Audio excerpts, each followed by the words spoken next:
नमस्कार दोस्तों, स्वागत है आपका अपने YouTube चैनल पर। दोस्तों उम्मीद आप स्वस्थ होंगे, मस्त होंगे, अपने पढ़ाई में व्यस्त होंगे। दोस्तों ये वीडियो जो है बिहार स्पेशल का वीडियो है, जो आपको बीपीएससी टीचर जो होता है इन सभी एग्जाम के लिए काफ़ी ज़्यादा इंपॉर्टेंट होने वाला है। खास करके बिहार से रिलेटेड जितने भी एग्जाम होते हैं वो सभी एग्जाम के लिए काफ़ी ज़्यादा इंपॉर्टेंट होने वाला है। तो इसीलिए आप इसे मिस नहीं कीजिए, शुरू से अंत तक जरूर देखिए। तो इस बुक में जो है टोटल 51 सेट दिया गया है, तो बारी बारी से सभी को करा दिया जाएगा। तो इसीलिए काफ़ी ज़्यादा इंपॉर्टेंट है, इसे मिस नहीं कीजिए और शुरू से अंत तक जरूर देखिए, ताकि आपको पता चल सके कि आपको बिहार के बारे में कितनी जानकारी है। तो चलिए ज़्यादा टाइम नहीं गवाते हैं, इस वीडियो को शुरू करते हैं। दोस्तों शुरू करने से पहले एक बात जरूर कहेंगे कि यह वीडियो जो है आप शुरू से अंत तक जरूर देखिए, ताकि इसका फ़ायदा आपको मिल सके। चलिए आगे बढ़ते हैं। आज का पहला क्वेश्चन कहता है कि बिहार टाइम्स पत्रिका जो है इसका संपादन, बिहार टाइम्स पत्रिका के संपादन के दौरान डॉक्टर सच्चिदानंद सिन्हा जो थे, इन्हें निम्नलिखित में से किनका सहयोग मिला था, ये आपको बताना है। तो ये ऑप्शन में दिया है आपको महेश नारायण, दूसरा दिया है श्री कृष्ण सहाय, तीसरा दिया है श्री नंदकिशोर लाल, और चौथा है उपयुक्त में सभी, यानी इनमें से सभी। तो आपको ये बताना है कि सच्चिदानंद सिन्हा का सहयोग किसने किया था बिहार टाइम्स पत्रिका को संपादन करने में। तो दोस्तों इसका सही आंसर हो जाएगा आपको डी नंबर। क्या होगा? D number. इनमें से सभी ने इनका सहयोग किया था, ये ध्यान रखिएगा। तो चलिए आगे बढ़ते हैं। अगला क्वेश्चन कहता है डॉक्टर सच्चिदानंद सिन्हा किस वर्ष वकालत करने जो है इंग्लैंड गए थे। कहता है डॉक्टर सच्चिदानंद सिन्हा जो है ये कौन से वर्ष में वकालत करने के लिए इंग्लैंड गए थे, ये आपको बताना है। तो इसका सही आंसर क्या हो जाएगा? इसका सही आंसर हो जाएगा आपको 1889 में। कब? 1889 में। ए नंबर सही आंसर होगा 1889। चलिए आगे है। अगला क्वेश्चन कहता है दोस्तों प्रत्येक क्वेश्चन के बीच में कुछ टाइम आपको मिलता है, तो उस टाइम में आप जरूर आंसर लगाने की कोशिश कीजिए, ताकि इसका फायदा आपको मिल सके। अगला क्वेश्चन कहता है दिसंबर 1911 में कांग्रेस अधिवेशन में किसके द्वारा पृथक बिहार के समर्थन में प्रस्ताव लाया गया था। कहता है कि दिसंबर 1911 में जो कांग्रेस का अधिवेशन हुआ था, उस अधिवेशन में किसके द्वारा बिहार पृथक जो हो रहा था उसके समर्थन में प्रस्ताव लाया गया था। तो इसका सही आंसर हो जाएगा आपको तेज बहादुर सप्रू। कौन? तेज बहादुर सप्रू। आगे कहता है किस वर्ष प्रतिवर्ष 22 मार्च को बिहार स्थापना दिवस मनाया गया था। कहता पहली बार जो है बिहार स्थापना दिवस 22 मार्च को कब मनाया गया था, कब से शुरू किया गया था, इसका कहने का मतलब ये है, ये आपको बताना है। तो इसका सही आंसर आपको पता है कि 2010 हो जाएगा। क्या होगा? 2010 से जो है बिहार में बिहार स्थापना दिवस 22 मार्च को मनाया जाता है। तो ए नंबर सही आंसर हो जाएगा 2010। अगला कहता है कि बिहार सरकार, क्या है, बिहार सरकार द्वारा संचालित लक्ष्मीबाई सामाजिक सुरक्षा पेंशन योजना के अंतर्गत जो है विधवा महिलाओं को कितनी राशि प्रति माह देने की घोषणा की गई है। कहता बिहार सरकार जो है इनके द्वारा एक योजना संचालित की जाती है जिसका नाम है लक्ष्मीबाई सामाजिक सुरक्षा पेंशन योजना। तो इसके अंतर्गत जो है विधवा महिलाओं को कितने रुपया का पेंशन प्रति माह दिया जाता है, ये आपको बताना है। तो इसका सही आंसर हो जाएगा 400 रुपया प्रति माह। कितना? 400 रुपया प्रति माह पेंशन स्वरूप बिहार सरकार के द्वारा विधवा महिलाओं को दी जाती है। और किस योजना के तहत? तो लक्ष्मीबाई सामाजिक सुरक्षा पेंशन योजना के तहत दिया जाता है 400 रुपया। तो ए नंबर से आंसर हो जाएगा। चलिए आगे है। आगे कहता है बिहार स्टार्टअप नीति, क्या है, बिहार स्टार्टअप नीति 2022 के तहत राज्य के युवा उद्यमियों को कितनी राशि ब्याज के बिना 10 वर्षों के लिए दिए जाने की घोषणा की गई है। कहता है कि बिहार स्टार्टअप नीति 2022 के तहत जो है युवा उद्यमियों के लिए कितनी राशि बिना ब्याज के, ब्याज मुक्त राशि 10 वर्षों के लिए दी जाती है। तो ये राशि आपको बताना है कितनी राशि उन्हें दिया जाता है। तो इसका सही आंसर हो जाएगा आपको 10 लाख रुपया। कितना? 10 लाख रुपया दिया जाता है। सी नंबर से आंसर हो जाएगा 10 लाख।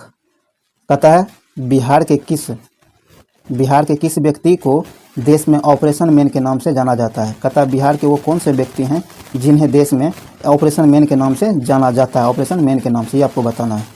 तो इसका सही आंसर हो जाएगा आपको रवि सिन्हा को। किसे? रवि सिन्हा को ऑपरेशन मैन के नाम से जाना जाता है, जिसका संबंध बिहार से है, ये ध्यान रखिएगा। चलिए आगे है।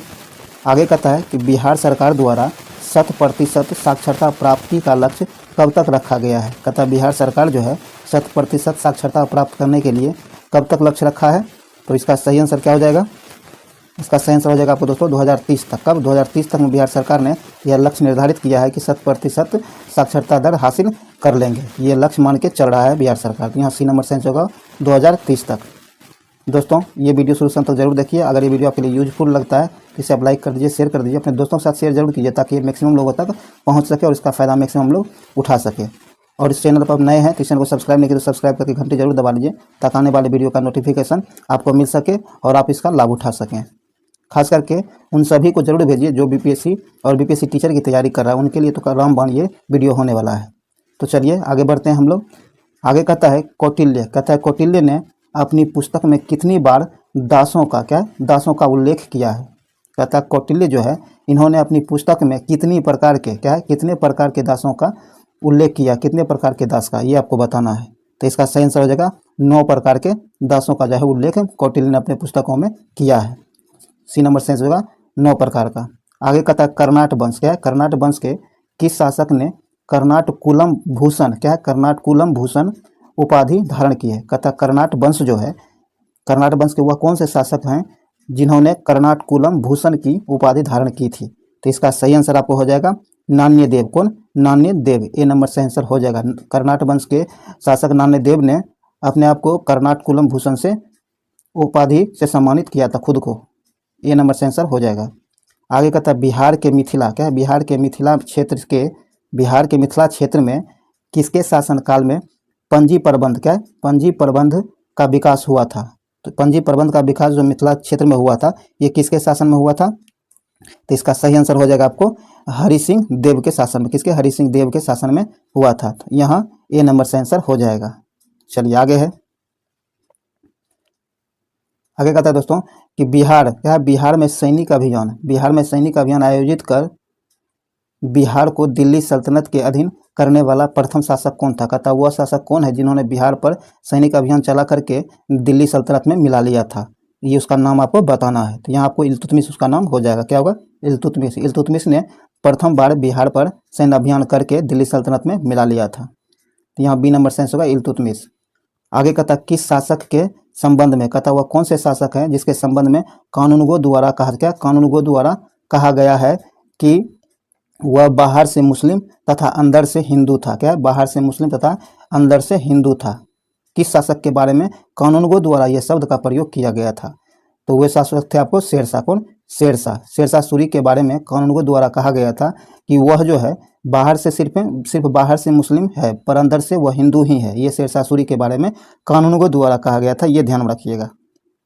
चलिए आगे कहता है 1607 ईस्वी में बंगाल का गवर्नर बने बाज बहादुर। कौन? बाज बहादुर को किसने कुल खान की उपाधि दी थी। कहता है 1607 ईस्वी में बंगाल का गवर्नर बाज बहादुर बना था, तो उसे जो है कुल खान की उपाधि किसने दी थी, ये आपको बताना है। तो कुल खान की उपाधि जो दिया गया था बाज बहादुर को, ये जहांगीर के द्वारा दिया गया था। किसके द्वारा?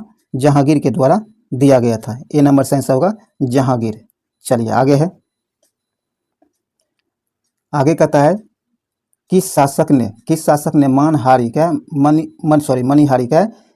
ने मनिहारी के युद्ध में शौकत जंग को पराजित कर मार गिराया था। कहता वह कौन से शासक थे जो मनिहारी के युद्ध में शौकत जंग को मारकर पराजित भी किया और मार भी दिया था। तो इसका सही आंसर आपको हो जाएगा सिराजुद्दौला। कौन? सिराजुद्दौला। ए नंबर से आंसर होगा सिराजुद्दौला। आगे कहता है मांझी व्यवस्था। क्या है? मांझी व्यवस्था का संबंध निम्नलिखित में से किस विद्रोह से है। कहता मांझी व्यवस्था जो है इसका संबंध किस विद्रोह से है, ये आपको बताना है। तो इसका सही आंसर आपको हो जाएगा संथाल विद्रोह से। किसे? संथाल विद्रोह से संबंधित है। ए नंबर से आंसर होगा संथाल विद्रोह से। और आप ये जरूर बताइए, कमेंट बॉक्स में बताइए कि संथाल विद्रोह कब हुआ था, जरूर बताइए आप। चलिए आगे है। आगे कहता है पीर मोहम्मद मुनीस। क्या है? पीर मोहम्मद मुनीस ने अपने किस पत्रिका में चंपारण के किसानों की दुर्दशा का मर्मिक चित्रण किया था। कहता पीर मोहम्मद मुनीस जो है, इन्होंने अपने किस पत्रिका में चंपारण के किसानों की दुर्दशा की मर्मिक चित्रण किया है। तो इसका सही आंसर हो जाएगा आपको प्रताप। क्या है? पीर मोहम्मद मुनीस के प्रताप नाम की एक पत्रिका जारी की गई थी, जिसमें चंपारण किसान पर जो दुर्दशा थी उनकी मर्मिक चित्रण किया गया था। तो यहाँ आपको बी नंबर से आंसर होगा प्रताप नामक पत्रिका में। चलिए आगे कहता है खिलाफत दिवस। क्या है? खिलाफत दिवस जो 1 अगस्त 1920 के दौरान जो है निम्न में से किसने वकालत छोड़ने की घोषणा की। कहता जब खिलाफत दिवस मनाया जा रहा था उस दौरान वह कौन व्यक्ति थे जिन्होंने वकालत छोड़ने की घोषणा कर दी थी। तो इसका सही आंसर हो जाएगा आपको मोहम्मद जुबैर, कौन? मोहम्मद जुबैर थे जिन्होंने वकालत करना छोड़ दिया था। आगे का था बिहार में, क्या है? बिहार के डुमरांव में नसबंदी आंदोलन की शुरुआत किस वर्ष हुई थी? कहता बिहार के जो डुमरांव है वहाँ जो है नसबंदी की शुरुआत किस वर्ष की गई थी? तो ये किया गया था आपको 1920 में। कब? 1920 में की गई थी। यहाँ ए नंबर सेंस होगा 1920। आगे कहता है 1932 में अस्पृश्यता, क्या है? अस्पृश्यता निवारण सम्मेलन का आयोजन कहाँ किया गया है? कहता है 1932 में अस्पृश्यता निवारण सम्मेलन का आयोजन जो किया गया था ये कहाँ किया गया था? तो इसका सही आंसर आपको हो जाएगा अंजुमन इस्लामिया हॉल पटना। कहाँ? अंजुमन इस्लामिया हॉल पटना में इस सम्मेलन का आयोजन किया गया था, ध्यान रखिएगा, जो पीएमसीएच के पास है। चलिए आगे देखते हैं। आगे कहता है 1946, क्या है? 1946 में कैबिनेट मिशन के तहत राज्यों के वर्गीकरण समूह में बिहार को किस ग्रुप में रखा गया था? कहता है 1946 में कैबिनेट मिशन जो हुआ था इसके तहत राज्यों का वर्गीकरण जो किया गया था उसमें बिहार राज्य को किस समूह ग्रुप में रखा था ये आपको बताना है। तो इसका सही आंसर हो जाएगा आपको ग्रुप ए में रखा गया था। किसमें? ग्रुप ए में बिहार को रखा गया था। ये क्वेश्चन आपको बीपीएससी में पूछा भी गया है, ध्यान में जरूर रखिएगा। आगे कहता है बिहार सभा, क्या है? सॉरी दोस्तों, कहता है संविधान सभा, क्या है? संविधान सभा में बिहार से कुल कितने सदस्य शामिल थे? कहता है जब संविधान सभा का गठन किया गया था तो उस संविधान सभा में बिहार से कितने सदस्य शामिल थे ये आपको बताना है। तो इसका सही आंसर हो जाएगा आपको 36। कितना? 36 जो है 36 सदस्य बिहार से शामिल थे संविधान सभा में, बिहार से। बी नंबर सेंस होगा 36 सदस्य। आगे कहता है निम्न में से कौन सी आकृति विद्यापति द्वारा लिखी गई है? कहता है वह निम्नलिखित में से कौन सी कृति है, सॉरी क्या दोस्तों, कीर्ति, निम्नलिखित में से वो कौन सी कृति है जिन्हें विद्यापति द्वारा लिखी गई है? तो इसका सही आंसर हो जाएगा आपको न्यायिक कंडिका, क्या है? न्यायिक कंडिका, ए नंबर से आंसर हो जाएगा। चलिए आगे बढ़ते हैं हम लोग। दोस्तों इस वीडियो को शुरू तक जरूर देखिए और अभी तक इस चैनल को सब्सक्राइब नहीं किया तो सब्सक्राइब करके घंटी दबा लीजिए ताकि जब भी वीडियो अपलोड किया जाए तो इसका नोटिफिकेशन आप तक पहुंच सके और इसका फ़ायदा आप उठा सकें। शुरू से तक जरूर देखिए और कंटिन्यू बने रहिएगा इस वीडियो से और इस चैनल से, तो आपको बहुत फ़ायदा होने वाला है। तो चलिए आगे बढ़ते हैं। आगे कहता है पंचायती राज, क्या है? पंचायती राज व्यवस्था के अंतर्गत उप मुखिया अपना त्यागपत्र किसे सौंपता है? कहता पंचायती राज व्यवस्था जो है इसके अंतर्गत उप मुखिया जो होता है वो अपना त्यागपत्र किसे सौंपता है? तो इसका सही आंसर आपको हो जाएगा जिला पंचायत राज पदाधिकारी को सौंपता है। किसे? जिला पंचायत राज पदाधिकारी को उप मुखिया अपना त्यागपत्र सौंपता है। बी नंबर से आंसर हो जाएगा। आगे कहता है बिहार के किस मुगल प्रांतपति ने रोहतास को अपनी राजधानी बनाई थी? कहता है बिहार के किस मुगल प्रांतपति हुए हैं जिन्होंने रोहतास को अपनी राजधानी बनाया है? तो इसका सही आंसर हो जाएगा मान सिंह। कौन? मान सिंह ने रोहतास को अपनी राजधानी बनाया था। तो बी नंबर से आंसर होगा मान सिंह। आगे कहता है बिहार लागत, क्या है? बिहार लगान परिषद के प्रथम अध्यक्ष निम्न में से कौन थे? कहता बिहार लगान परिषद जो थे उनका प्रथम अध्यक्ष कौन था? तो इसका सही आंसर हो जाएगा आपको जेम्स अलेक्जेंडर। कौन? जेम्स अलेक्जेंडर जो है बिहार के लगान परिषद के प्रथम अध्यक्ष थे। यह भी क्वेश्चन आपको बीपीएससी में पूछा गया है, ध्यान में जरूर रखिएगा क्योंकि सभी क्वेश्चन इंपॉर्टेंट है। तो ये भी क्वेश्चन पूछा गया है। यहाँ सी नंबर सेंस होगा जेम्स अलेक्जेंडर। चलिए आगे है। आगे कहता है सिकंदर लोदी ने हुसैन शाह सरकी को, क्या है? सिकंदर लोदी ने हुसैन शाह सरकी को पराजित कर किसे बिहार का प्रभारी नियुक्त किया था? तो बिहार का प्रभारी नियुक्त किया था दरिया खां नुहानी को। किसे? दरिया खां नुहानी को जो बिहार का है प्रभारी नियुक्त किया था। किसने किया था? सिकंदर लोदी ने। किसे हराकर? तो हुसैन शाह सरकी को हरा करके। तो यहाँ बी नंबर से आंसर हो जाएगा। चलिए आगे है। आगे कहता है निम्न में किस आंदोलन के दौरान बिहार में स्वराज ट्रेन, क्या है? स्वराज ट्रेन का परिचालन किया गया था? कहता निम्नलिखित में से वह कौन सा आंदोलन है जिसके दौरान बिहार में स्वराज ट्रेन का परिचालन किया गया था? तो इसका सही आंसर आपको हो जाएगा भारत छोड़ो आंदोलन के समय। भारत छोड़ो आंदोलन के समय। और ये आपको पता है 1942 में यह आंदोलन शुरू हुआ था। आगे कहता है शुष्क, क्या है? शुष्क पर्णपाती वन का विस्तार बिहार के किस जिले में सर्वाधिक है? कहता शुष्क पर्णपाती वन जो है इसका विस्तार सर्वाधिक मात्रा में बिहार के किस जिले में ही आपको बताना है। तो इसका सही आंसर हो जाएगा आपको सभी, क्या होगा? सभी। गया में भी है, जहानाबाद में भी और रोहतास में भी है। तो यहाँ डी नंबर से आंसर हो जाएगा ये उपयुक्त में सभी। आगे कहता है बिहार में क्या है, बिहार में बिहार में बरेला झील पक्षी अभयारण्य कहाँ स्थित है। बिहार में बरेला झील जो है यह पक्षी अभयारण्य कहाँ स्थित है, तो इसका सही आंसर आपको पता होगा कि वैशाली में यह स्थित है। कहाँ, वैशाली में बरेला झील पक्षी अभयारण्य स्थित है। बी नंबर से इसका वैशाली। चलिए आगे है, आगे कहता बिहार के वो कौन से पक्षी विहार हैं जहां लालसर नामक कश्मीरी पक्षी जो है ये अक्टूबर से फरवरी तक वहां प्रवास करता है। तो इसका सही आंसर आपको हो जाएगा बक्सर में। कहाँ, तो बक्सर पक्षी विहार में। यहाँ आपको ए नंबर से आंसर हो जाएगा बक्सर पक्षी बिहार में। अगला कहता है कि बिहार में सीतामढ़ी क्या है, बिहार में सीतामढ़ी मधुबनी एवं दरभंगा जिले को किस भूकंप जोन के अंतर्गत रखा गया है। कहता बिहार में सीतामढ़ी मधुबनी और दरभंगा जिले जो है इन्हें किस भूकंप जोन के अंतर्गत रखा गया है, ये आपको बताना है। इसका सही आंसर आपको हो जाएगा 4 में क्या है, जोन 5 में, जोन 5 में के अंतर्गत जो है सीतामढ़ी मधुबनी और दरभंगा जिले को रखा गया है बिहार के अंतर्गत। यहाँ ए नंबर से आंसर हो जाएगा। अगला क्वेश्चन कहता है कि बिहार के किस जिले में तसर रेशम क्या है, तसर रेशम का उत्पादन सर्वाधिक होता है। दोस्तों कहता है बिहार के किस जिले में तसर रेशम जो है इसका सर्वाधिक उत्पादन होता है। तो इसका सही आंसर आपको हो जाएगा भागलपुर में। कहाँ, भागलपुर में। और आपको पता भी होगा कि भागलपुर को सिल्क सिटी ऑफ बिहार कहा जाता है, ये ध्यान रखिएगा। चलिए आगे है, आगे कहता है बिहार में स्थित कोसी, कहता है बिहार में स्थित कोसी परियोजना की नहरें कहाँ से निकलती है। कहता है बिहार में कोसी नहर परियोजना जो है ये किस नहर से निकलती है, कोसी परियोजना जो है किस नहर से निकलती है। इसका सही आंसर आपको हो जाएगा हनुमान नगर के निकट से। कहाँ, हनुमान नगर के निकट से। आगे कहता है बिहार से प्राप्त हुआ पहला द्विभाषी कहता है बिहार से प्राप्त पहला द्विभाषी अभिलेख जो है निम्न में से किस शासक से संबंधित है। कहता है बिहार में द्विभाषी अभिलेख जो है प्राप्त किया गया है, यह किस शासक से संबंधित है, ये आपको बताना है। तो इसका सही आंसर हो जाएगा ये बाबर से संबंधित है। किससे, बाबर से संबंधित है। डी नंबर से आंसर होगा बाबर से। आगे कहता है कि ग्राम कचहरी में अपील की सुनवाई, ग्राम कचहरी जो है यहाँ अपील की सुनवाई हेतु न्यूनतम पंचों की गणपूर्ति संख्या कितनी होनी चाहिए। न्यूनतम पंचों की गणपूर्ति संख्या जो है ये आपको 7 होनी चाहिए, कम से कम 7 होनी चाहिए। सी नंबर से आंसर होगा 7। चलिए आगे है, अगला क्वेश्चन कहता है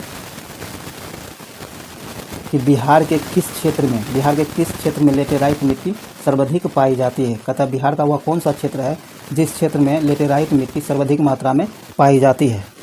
तो दोस्तों ये पाई जाती है आपको छोटा नागपुर के पठार के उत्तरी भागों में। कहाँ, छोटा नागपुर के पठार जो है उसके उत्तरी भाग में सर्वाधिक मात्रा में लेटेराइट मिट्टी बिहार के अंतर्गत पाई जाती है।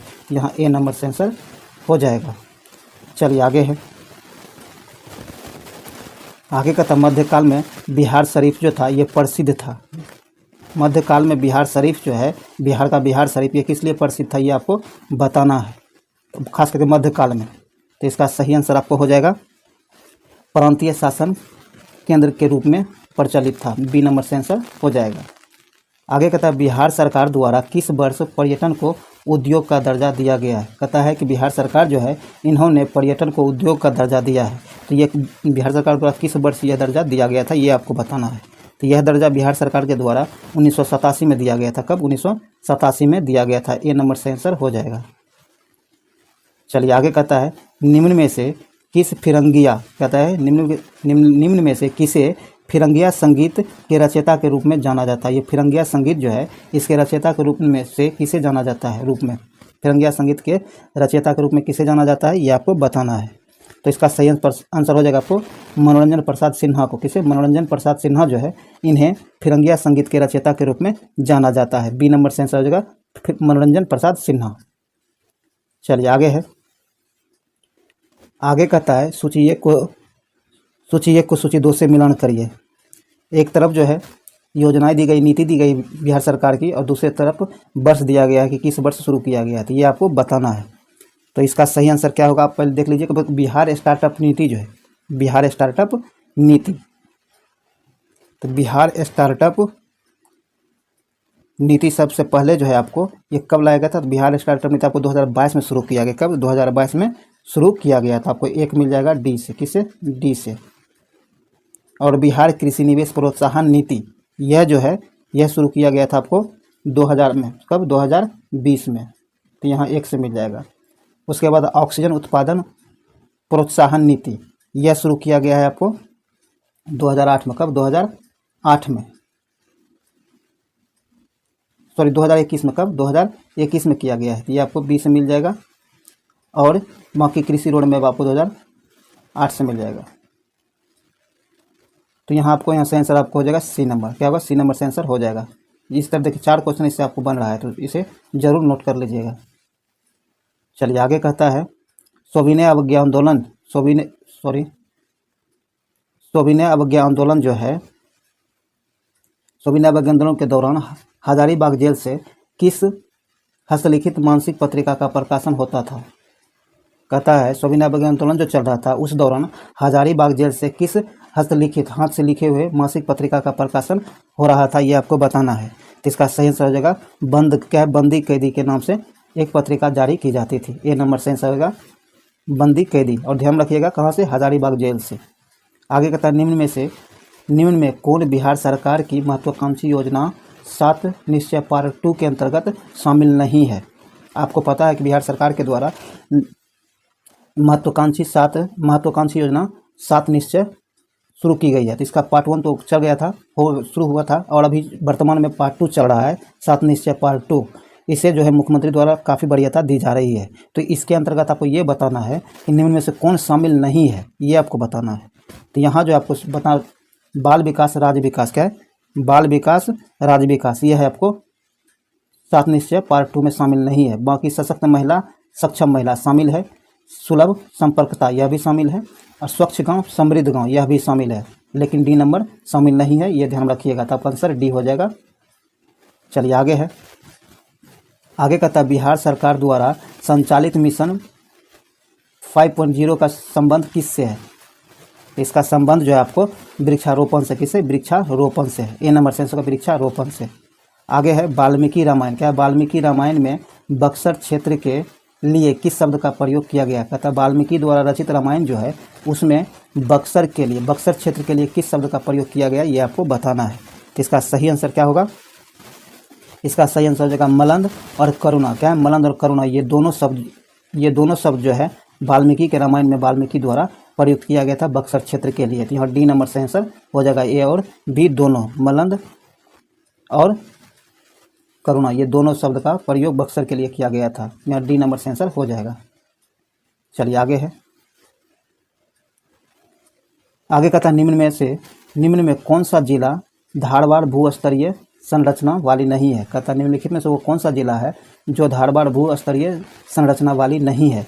तो इसका सही आंसर आपको हो जाएगा रोहतास। कौन? रोहतास। बी नंबर से आंसर रोहतास। आगे कहता है निम्न में, क्या है? निम्न में, सॉरी दोस्तों, कहता है बिहार के उत्तर पश्चिम स्थित हरहा नदी घाटी जो है यह किस अन्य नाम से जाना जाता है? कहता है बिहार के उत्तर पश्चिम में स्थित एक हरहा नदी घाटी है, इसे किस अन्य नाम से जाना जाता है, ये आपको बताना है। ये जो है दून घाटी के नाम से जाना जाता है। क्या है? दून घाटी के नाम से जाना जाता है। सी नंबर से आंसर होगा दून घाटी। चलिए आगे का क्वेश्चन कहता है कि बिहार के उत्तरी मैदान भाग में पश्चिम से पूरब की ओर बढ़ते क्रम में दोआब का सही क्रम निम्न में क्या है? कहता है बिहार का उत्तरी मैदानी भाग जो है उसमें पश्चिम से पूरब की तरफ, ध्यान रखिएगा पश्चिम से पूरब की तरफ बढ़ते क्रम में दोआब जो है उसका सही क्रम क्या है? आपको पता है दोआब किसे कहा जाता है? दोआब वैसी भूमि को कहा जाता है जो दो नदियों के बीच में पड़ता है, उसे दोआब कहा जाता है। तो ये ध्यान रखिएगा आप। तो आप इसको पूरा पश्चिम से पूरब की ओर बढ़ते क्रम में आपको सजा के बताना है। तो इसका सही आंसर क्या हो जाएगा? पहले आइए देखते क्या होता है। पहले जो है आपको घाघरा गंडक दोआब हो जाएगा 1 नंबर पर। दूसरे पर जो है आपको कोसी गंडक दोआब हो जाएगा, और तीसरे पर आपको तीसरा है ये है कोसी महानंदा दोआब। तो ये तीसरे नंबर पर आ जाएगा। तो इसका सही क्रम 1 2 3 हो जाएगा। क्या होगा? 1 2 3 इसका सही क्रम हो जाएगा। यहाँ ए नंबर से आंसर हो जाएगा। चलिए आगे कहता है बिहार में बहने वाली नदी फल्गु जो है निम्न में ये किन नदियों के संगम के रूप में जाना जाता है? इसका सही आंसर हो जाएगा आपको मोहना एवं लीलाजन नदी के संगम के रूप में जाना जाता है। ए नंबर से आंसर हो जाएगा। चलिए आगे बढ़ते हैं हम लोग दोस्तों। अगर ये वीडियो आपके लिए यूजफुल लगता है इसे आप लाइक कर दीजिए, चैनल जरूर सब्सक्राइब कर लीजिए। खासकर बीपीएससी और बीपीएससी टीचर इन सब के लिए जो तैयारी कर रहे हैं, बिहार दरोगा, बीएसएससी सबों के लिए जो तैयारी कर रहे हैं, खास करके जरूर ज्वाइन कर लीजिए। बिहार के किसी भी एग्जाम की तैयारी कर रहे हैं तो जरूर जुड़िए, ताकि इसका फ़ायदा आपको मिल सकेगा। और इसे अपने दोस्तों के साथ शेयर कर दीजिए ताकि मैक्सिमम लोगों तक पहुँच सके, ताकि मैक्सिमम लोग इसका फ़ायदा उठा सके और हमें भी इसी तरह का वीडियो लाने के लिए मोटिवेशन मिलता रहे। और लाइक ज़रूर कर दीजिएगा इस वीडियो को। तो चलिए आज का आखिरी क्वेश्चन हम लोग देखते हैं। कहता है बिहार के किस जिले में पीडमोट, क्या है, पीडमोट स्वयं मिट्टी पाई जाती है। कहता है बिहार का वो कौन सा जिला है जिस जिले में पीडमोट स्वयं मिट्टी पाई जाती है। तो इसका सही आंसर आपको हो जाएगा पश्चिम चंपारण। कहाँ, पश्चिमी चंपारण में यह पाया जाता है। तो सी नंबर यहाँ सही आंसर हो जाएगा, ध्यान में रखिएगा। दोस्तों उम्मीद है वीडियो आपके लिए यूजफुल रहा होगा। अगर आपको लग रहा है कि ये आपके लिए यूजफुल है तो आप इसे लाइक कर दीजिए, शेयर जरूर कीजिए अपने दोस्तों के साथ। चैनल पर नए हैं तो चैनल सब्सक्राइब करके घंटी दबा लीजिए, ताकि आने वाले वीडियो का नोटिफिकेशन आप तक पहुंच सके, आपको मेहनत करना ना पड़े, ताकि इसका फ़ायदा आपको मिल सके। तो चलिए इस वीडियो को ही समाप्त करते हैं, फिर मिलते हैं। ये ध्यान रखिएगा, ये श्रृंखला जारी रहेगी, इसीलिए आप चैनल से जरूर जुड़िए। तो चलिए इस वीडियो को यही समाप्त करते हैं, मिलते हैं अगले वीडियो में। तब तक के लिए जय हिंद।